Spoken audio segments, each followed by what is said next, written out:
Hari Om Tat Sat. Welcome to Swami Jyotirmayananda Society, our journey to self realization. Please subscribe for the mystical meanings and to enjoy daily Satsang.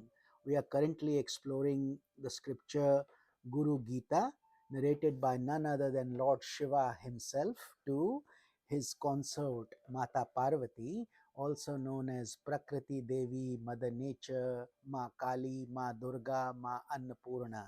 Many names she has because we live in this life in nature, and Mother Parvati is the representation of Mother Nature. So Lord continues, he is glorifying the role of the Guru and saying Guru and God are the same Atman. God is very pleased with the work the Guru does in God's world. So he continues with shloka number 111. Lord says, Abrahmastamba parayantam Paramatma swarupakam Sthavaram jangam chaiva Pranamami jaganmayam. I bow to the Guru. Imagine Lord Shiva himself, whom the whole world prays to. He is bowing to the Guru. Guru in the form of knowledge, Brahman. He says, who is all pervasive, meaning that Guru is permeating in everything. He is everything movable and immovable. So the Guru, Parbrahma, God, is as much in a mountain or a river or a stone as he is in human beings and ants and creatures with consciousness. So he says, all the way from Brahma to a blade of grass, and is indeed nothing but a form of supreme self, meaning that God resides in everything. It's his creation. So he then moves on to shloka 112. Vande aham satchidanandam bhedatitam sada gurum nityam purnam nirakaram nirgunam swatma sansthitam. I always bow to the Guru, who is the embodiment of truth, consciousness, and bliss. In Hindi and Sanskrit, we say Sat Chit Ananda, truth, existence, knowledge, bliss. Who is beyond the differences, who is eternal, perfect, formless, and attributeless, who is established in the self. And this is why this is such a mystical journey, because we don't see God, yet He is everywhere. But it takes time for us to experience that, to feel that. Shloka number 113. Parat parataram dheyam nityamanandakarakam हृदयाकाशमध्यस्थं शुद्धस्फटिकसन्निभम्. I always bow to the Guru, who is higher than the highest, who is worthy of being meditated upon, who is eternal, who bestows bliss, who is seated in the center of the heart, and who is like a pure crystal. What happens with a crystal? Crystal by itself is colorless, totally transparent. Whatever comes in front of it, it assumes that shape, and it looks, if a blue color is projected, the crystal will become totally blue. When the red color is projected, it will become totally red. Well, the crystal is neither blue nor red. It's the image in front that is being reflected upon it. Much in the same way, our consciousness is ever the same, taintless, colorless, permanent, immutable. But when we bring our own colors of lust, greed, pride, anger, or good qualities, compassion, love, peace, we see the different colors on the crystal of our consciousness.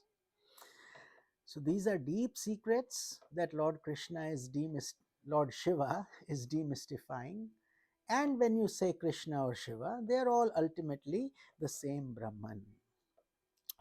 Shloka 114.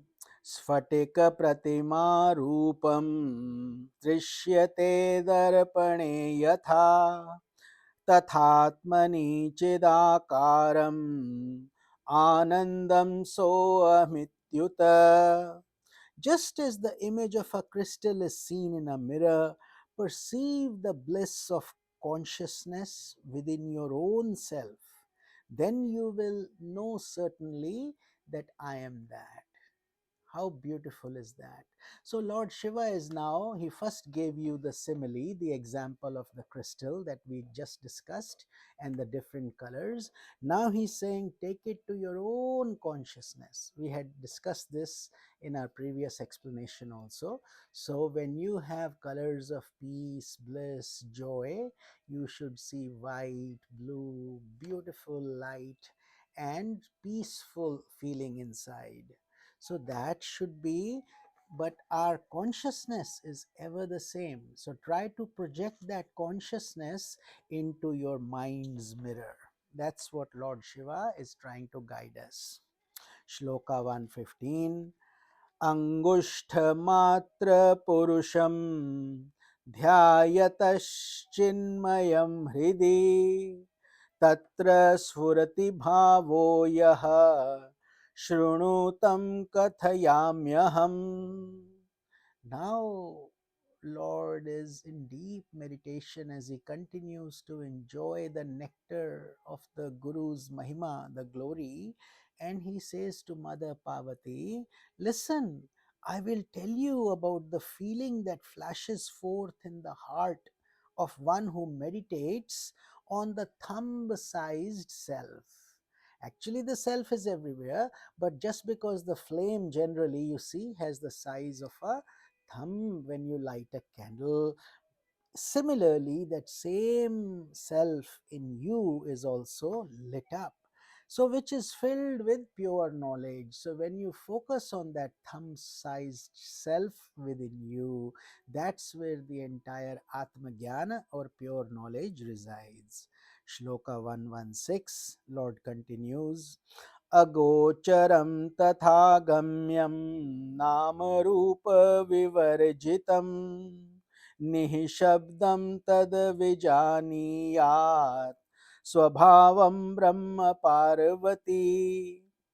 So now God says that God is beyond description, beyond reach, without name and form, and beyond sound. O Parvati, that is his nature. So this is why we need the gurus who can connect us to that supreme energy, because most of our senses are limited, our thoughts are limited, time is limited, space is limited, but God, who is the creator of all this, is beyond all this, so we cannot describe him. He is beyond the reach and beyond names and forms and sound. So that is what he is saying to his consort, Mother Parvati. And this is why this study, dedication to this spiritual journey is a unending process. But it should result in bliss, joy, progress. If you are not experiencing them, then something is wrong, either in your sadhana or in something else. So introspect and correct that problem. Shloka number 117.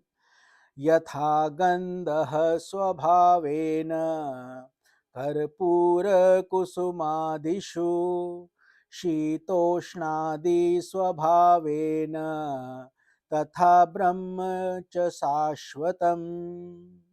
So Lord Shiva continues, just as fragrance occurs naturally in camphor and flowers and other objects that have smell, and coldness and heat occur naturally in ice and fire, God is by nature eternal. So here God is using, Lord Shiva is using the example of fragrance, ice and heat, meaning that is their dharma. The dharma of ice is to be cold. The dharma of fire is to give you warmth, and it can also burn you, and water can also satiate you, but it's also cold and cooling in nature. And similarly, flowers have different fragrance, different flowers. So God by nature also is eternal, meaning he is transcendental, beyond all this. So, with this, we conclude our satsang for today, and we will continue this beautiful journey in tomorrow's satsang. Hari Om Tat Sat, and we will start from shloka number 118. Hari Om Tat Sat.